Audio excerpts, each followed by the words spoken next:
Welcome to the Wild Simplicity podcast, the podcast for awakening women who are ready to shed the layers, let go of the clutter, and rediscover their wild and wonderful selves that lie beneath. I'm Anna Day, and together we'll explore how to simplify, release what's no longer serving us, and embrace the possibility of living fully in this one wild and precious life. Whether you're a dreamer, a seeker, or someone who craves doing things differently, this space is for you. Let's dive in and awaken the magic within.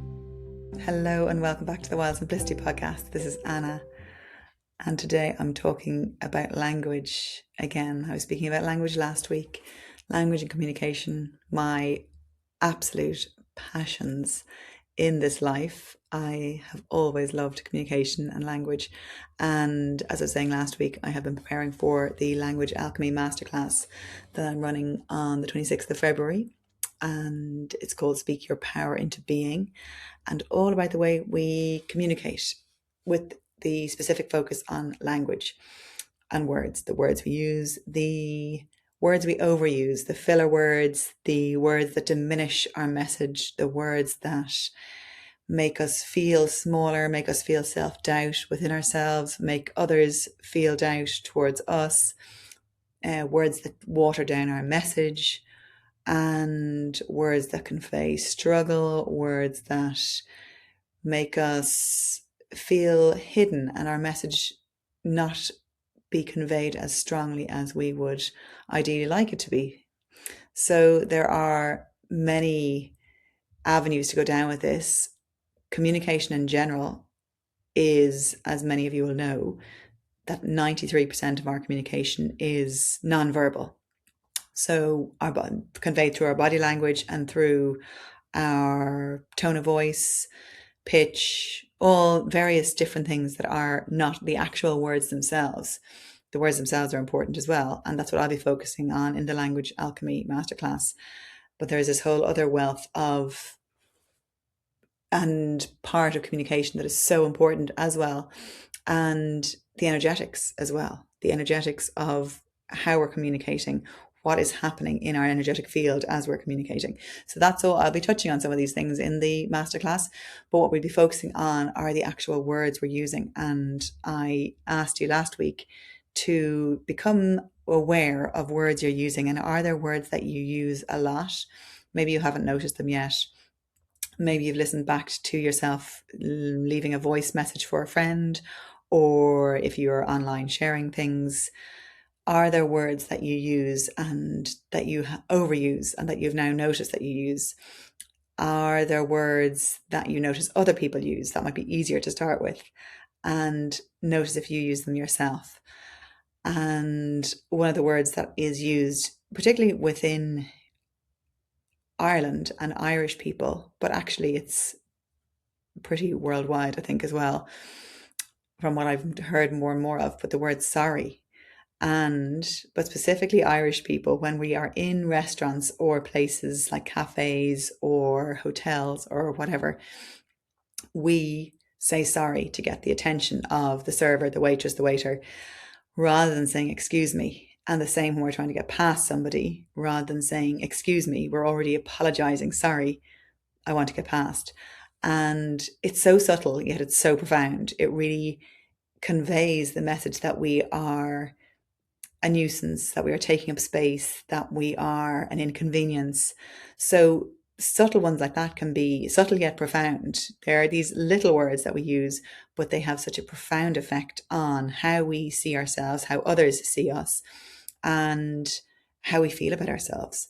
So starting with something like that will be a great one, and changing it from sorry to excuse me. And some of the ones I said last week, and I'll be talking about more of these words and their replacements in the masterclass. And there are so many, and I want to talk about a lot of them without overwhelming, because it can become, like I was saying last week, that another way to berate ourselves, to shame ourselves, to guilt ourselves for not performing the way we should be performing, or showing up in the world the way we should be showing up.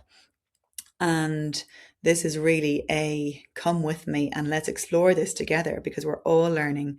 I'm still learning. I'm still recognizing these patterns of speech within myself, these words, these filler words. And in over the years, yes, I've learned to become aware of them and notice when they're there and to declutter them. However, they still appear in situations where I feel under pressure, or I feel nervous, or I feel um, in situations where I feel unsure. And so there's always an edge to practice. There's always something else to delve into, which is exciting. Not as a like, oh gosh, I have more to fix about myself, but as there are more avenues and opportunities for possibility. My work is all about possibility and what can open up when we explore possibility, when we know the possibility exists, and language can help with that. And so I am always on the lookout, and I'm always curious. I'm always curious about how I can become more of myself. That's ultimately what I want for all of us, to become more of ourselves. We already are ourselves, but it's the decluttering of all the crap that we've put on top and that has been put on top of our true essence, of our most potent, vibrant, amazing self, the soulful self, and decluttering and moving away all the layers of protection that we have put on ourselves over the years, and rightfully so, and we needed those layers, but learning more and more that those layers are no longer needed, and creating safety within ourselves to know that we, as we are, exactly as we are, our true essence, it's safe to be us, and it's more and more safe to be us, and doing that in a gentle way that is not going to jar our nervous system. That's going to be really nurturing for ourselves.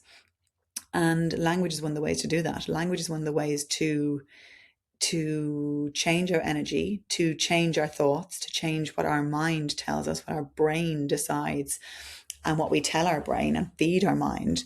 And that's really important as well. So noticing like some of these words that we use, these diminishing words, these filler words that are overused, particularly amongst women, it can also be that we are using them and it's being reinforced not only by ourselves habitually using these words, but because of the women we're around, we are hearing them using apologetic language. So notice who you're around, the language they're using, and if it feels expansive, if it feels like it is more apologetic and diminishing and hiding and making smaller, or is it expansive? Does it feel like it's really taking up space? And it's just interesting to notice. It's not to do anything about it. And it's to notice where we can fill ourselves with expansive content where we can, if that helps, if that's something you're into. I love listening to expansive people, to people who are where I want to go, who have a vision, who are beyond where I am at this point in time, who are taking up space in the world, who are expanding themselves. That excites me because I see possibility through their eyes. I can listen to them and feel the expanse and feel the excitement of what this life can be. And we can help each other as well. So people who are in our circles, we can talk about these with the women around us and say, let's help each other. Let's be accountability buddies. Let's help when we're using these words to bring awareness to them with the most tender love, compassion, holding, gentleness, play, fun. It's not as a tool to make each other, to bring each other down or make each other smaller. It's to elevate, the opposite. We wanted to cultivate this sense of self, and for it not to, I think I said this last week as well, not to make us hide anymore, not to quieten us down for fear of using these diminishing words, these phrases that make us feel smaller and that weaken our message or soften our message or take the edge off what we might be trying to say. It is to keep speaking, to keep making mistakes, and they're not mistakes, to keep speaking and saying, and to notice what's the feedback in your own body as you use these words, and to slow down your speech so that you can be more selective in the words you use, and noticing it when you're in heated arguments or conversations or discussions, noticing as well how you're speaking to yourself while you're going around your day to day. So in your head, but also out loud, when you do something, make a mistake, how do you respond to yourself? And if you have children, this is even more important. What are they hearing? What is the language that's being modeled to them when mistakes are made, or when something happens, or when you look at yourself in the mirror? Are you commenting on your body shape, your weight, your anything about your physical appearance? And what, especially our girls, what are they interpreting through that? And how can we adapt that? How can we, but not out of not adapting just for the sake of adapting and not feeling it in ourselves. It's cultivating within ourselves the self-worth and the self-love that we are deciding and can decide that we won't treat ourselves like this anymore. It's not acceptable. It's not that if it's something, like, it gets to a point for a lot of us where we're just not willing to tolerate this anymore, to be spoken to the way we speak to ourselves, to continue down through the generations, this self-deprecating that is seen as a good thing, this self-doubt. I'm getting a tickle in my throat, actually. Speaking about language and words. But these, so what, I've lost my train of thought. Yes, our children and what they're experiencing and what they're seeing in us, and allowing ourselves to make the decision. No one else decides for us.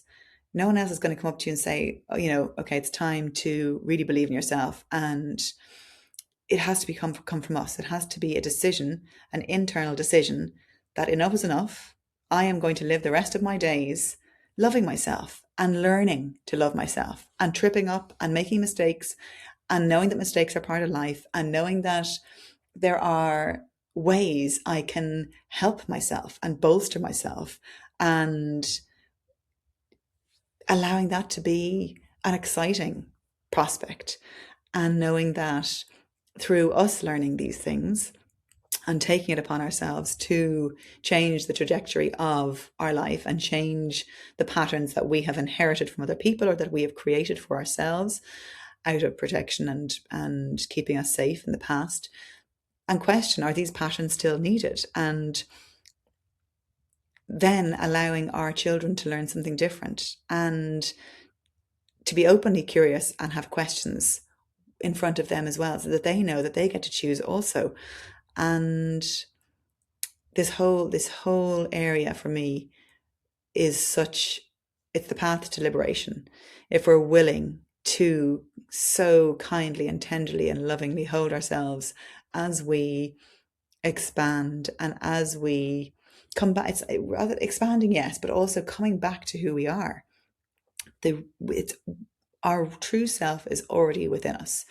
And that is my life's path. That is my purpose in this world, is to keep coming back to more of myself, to discover who she is, to love her, to get in touch with her more and more every day for more parts of the day, and to encourage and show other people that it can be done, and that it is our birthright to be on this planet, on this earth, living as our true selves, not as who we think we should be, or who our parents or our society or our extended family or our friends expect us to be.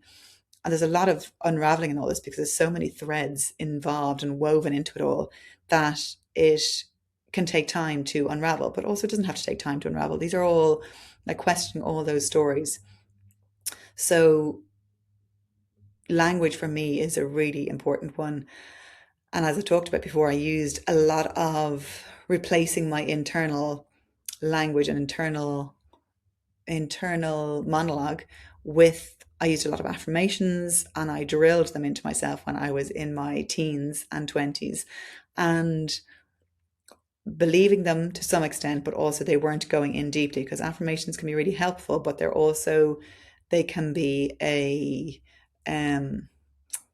masking, just like a band-aid on top of actually getting down to underneath what's going on, to the nitty-gritty, to the patterns, the trauma, the experiences that are there that caused us to feel that way in the first place. But what I have learned from doing years of affirmations is that my internal monologue has changed, and it certain triggers when I look in the mirror, or when I walk and see a certain thing, or when I get into the car, or there can be all these anchors we can create for ourselves of how we change our language and change the way we speak to ourselves when something goes wrong. Like when we spill something, what is the first thought we're saying? What's the thing we're saying out loud? Idiot. No. Okay, let's change it to like, oh, that happened. It's okay, Anna. You can really speak to yourself as a loving, caring adult and loving, caring parent, and reparent ourselves. So there are many ways to go about this. But what I love to draw attention to and awareness to is the subtle ways we diminish ourselves, and the subtle ways we diminish our language and our words and our message in the world. And another big one, does this make sense? Does that make sense? And how a lot of women ask that, and men, but a lot of women ask at the end of sentences, they finish sentences with, does that make sense? Rather than believing fully in their message and then asking, okay, do you have any questions? Questions are welcome, but assuming that you have made sense, and assuming that the people around you will ask questions if they don't understand, but not assuming that we have that distrust in ourselves, that what we haven't said is not clear. There's many like this, and many ways we can switch out some of these phrases for alternative phrases and use these phrases more appropriately. Does that make sense? Has a place. It doesn't mean eradicate it completely. It does have a place, but it doesn't need to be used at the end of every few sentences. So yeah, it's an amazing rabbit warren of exciting, a wealth of information to delve into, but starting small. So if you're starting now, and as I said, looking at the words you're using, noticing if there's words you use habitually, and noticing how they feel in your body when you use them. When you've finished a conversation with somebody, how would you feel? Excuse me. And is it a result of the words you've been using? And seeing if you can adjust and make some slight changes in your language and the words that you're using. So yeah, communication is key. Communication and energetics is really important for ourselves, how we feel, our own feedback, and for how we interact with the world around us, and how life responds to us as well. So I will be speaking much more about all this and the different avenues beyond language itself. But language is my focus at the moment, and if you'd like to come and learn more with me, come with me and we'll discover together. You can join me on the 26th of February for Language Alchemy, the masterclass, Speak Your Power into Being. And it's at 7:30 on Zoom online. It's €45 to attend. And I look forward to seeing you there if you're interested in delving in deeper. And I will talk to you next time. Thank you for being here, and thank you for listening. Bye.